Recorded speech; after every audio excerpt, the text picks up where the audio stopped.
Hey, Howard Jacobson here. I want to talk to you about weight loss mistakes people make when they adopt a whole food plant-based diet in order to lose weight.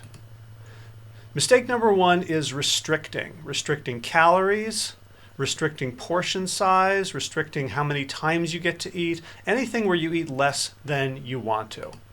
So why is this a bad idea? First of all, it's unsustainable. And it's unsustainable because it's unnatural. No other animal says, well, I'd like to keep eating, but I shouldn't. There's not horses going around saying, oh, I can't eat any more grass, it's going to make me fat. But we do that, and because it's unnatural, we have to use willpower. And we have a limited supply of willpower, and we can't sustain it. So eventually, after restriction, always comes the binge. Third, it's unnecessary, and it's unnecessary on a whole food plant-based diet because of the makeup of that diet. It is necessary on a standard American diet where we're eating such calorically dense foods that if we eat as much of them as we want, we will get really, really fat because we're taking in so many calories. So if you think about your stomach as having a volume, and you can eat until your stomach is full, and then the stretch receptors go, okay, that's enough. If you're eating vegetables, your stomach is going to be full before you've eaten a lot of calories. But if you're eating cheese or chicken or hamburgers or donuts, then your stomach is going to be empty, but you're still full of calories. So there's no signal to stop eating calories. Therefore, you have to restrict the amount you're eating. You have to stop before you're full, before you're satisfied on a standard American diet or on a paleo diet high in animal products, but you don't have to do that on a whole food plant-based diet. Finally, restriction is counterproductive because when you're restricting, your body thinks, oh, there must be a famine going on because we're not getting enough food. We're not getting as much as we want. So we better slow down the metabolism. We better slow down our engine so that we can survive this famine. And what that means is it's harder to lose weight because your body has gone into basically life support. It's not using up as much energy. It's turning off the lights. It's not putting energy into things like immune function and long-term repair and reproduction, long-term health. It's putting whatever energy is available into just surviving in the moment. So that makes, when your metabolism slows down, it's harder to lose weight. Second mistake is counting. Counting calories, counting carbs, counting protein, counting anything.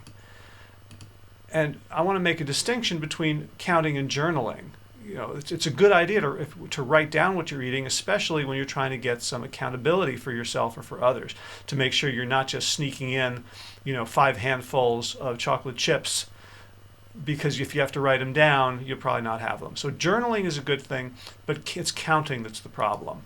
And the reason is the counting comes from fear and from a lack of self-trust. And you can see where that fear and lack of self-trust comes from the standard American diet, because you can't count on yourself. You can't trust yourself. You can't trust your own internal signals. But on a whole food plant-based diet, you can. The satiety receptors in your stomach and the nutrient receptors will work if you give them a chance. And it may take a while. And here's another problem with counting. It's unreliable. So let's say you eat an apple a day and you have it like at 10:30 in the morning. It's your snack every single day. You go online and you see that the average apple is 95 calories. And it's a medium apple, 3-inch diameter. But we know there's a huge variability in the nutrient content of plant foods. So the apple you're eating could easily be 115 calories. It just has to be a little bit bigger or a little bit sweeter. And 115 calories to 95 doesn't seem like that much. It's 20 calories a day difference. But when you multiply that over a year, that's 7,300 extra calories a year just from an apple that's slightly bigger or sweeter than another apple, which would translate into over 2 pounds a year just from the apple. So you can see the counting. And now let's say you do that for 5 years or 10 years. You've got sort of creeping American middle-aged weight gain just from an apple. So you can see how counting is such an unreliable measure. It simply wouldn't work.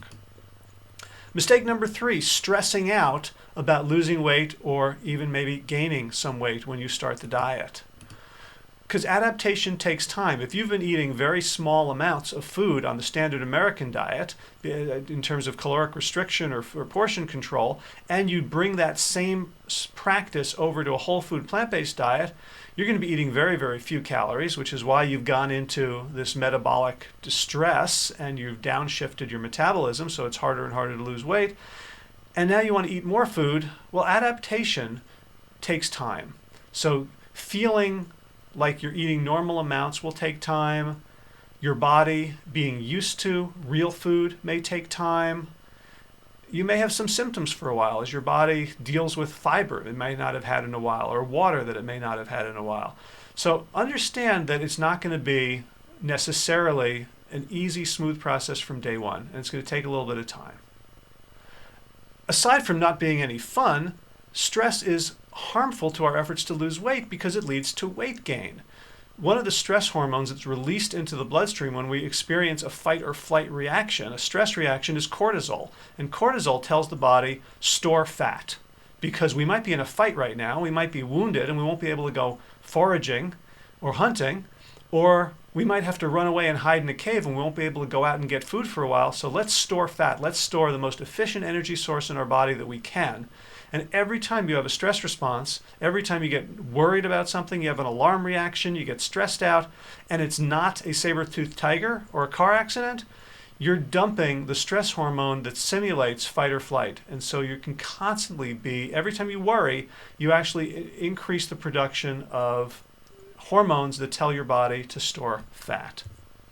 So the answer is stress reduction, and you can do it many different ways, but here's the three principal ones. First, believe what I'm telling you, understand the situation, and just chill out. If you have some symptoms for a while, if you gain a little bit of weight before you lose it, don't worry about it.